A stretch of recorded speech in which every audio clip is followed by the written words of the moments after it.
科隆讚好一齊譯集。Day 2，心法對自己誠實。李小龍講過，武術嘅終極意義係誠實的表達自己。諗翻以前，我經常為到得到別人嘅認同去欺騙自己，甚至連欺騙咗自己都意識唔到。為咗扮一個好男人，犧牲自己，冇底線咁遷就女人。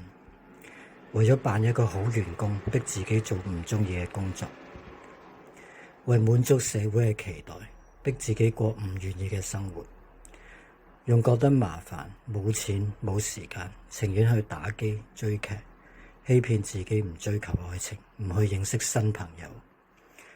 其實真相係自卑，覺得自己唔夠好，怕被拒絕。依家我嘗試誠實的表達自己。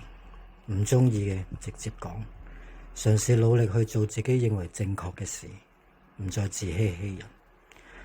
我嘅實踐方法係了解自己，誠實接受自己一切嘅感覺，誠實去做自己，追求自己中意嘅事情，唔受外界嘅框架限制，不停實踐，持續成長。